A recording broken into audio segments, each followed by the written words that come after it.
Welcome back, theorists. In the merry-go-round of capitalism, it seems as though there's always something new we need to buy, with the promise our lives will be better by owning it.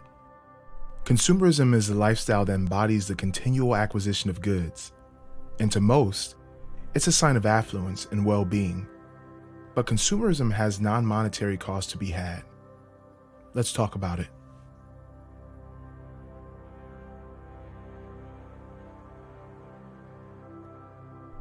We're bombarded with advertisements for the latest smartphones, stylish shoes, and tastiest foods, compelling us to go out and get it. But once we get the things we once longed for, why is it that we feel so empty? Our brains are wired to pursue things from the time of our hunter-gatherer ancestors. But today, the gap between pursuit and reward has shortened exponentially, to the point where from the time of thinking about getting something and actually getting that thing can be a matter of minutes. With things being so easy, we tend to get more because the cost is so low with minimal effort.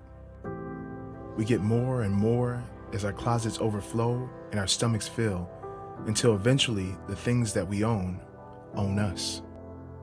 We consume so much food that we lose mobility and incur health issues. We buy so many gadgets and luxuries that we're now forced to work a job that we don't even get fulfillment from in order to maintain this vapid lifestyle. The promise of convenience and status has been replaced with indentured servitude to these material objects. Yet the financial aspect is only one side of the die of consumerism. Our never-ending desire for more is destroying the planet with landfills that are beyond capacity and non-biodegradable material that pollute our ecosystem, filling our water with plastics that in turn make their way into our bloodstreams. But there's a more personal price to be paid. With the pursuit of things, we fail to invest in our own growth and well-being, where self-actualization is forfeited for a fast car. The time spent otherwise building healthy habits, growing stronger, learning, or growing spiritually is instead used toiling away for things we don't need to impress those who don't really care. Now, this is not to say we don't need things, and to reject all material objects in favor of an ascetic life in a cave on the mountains.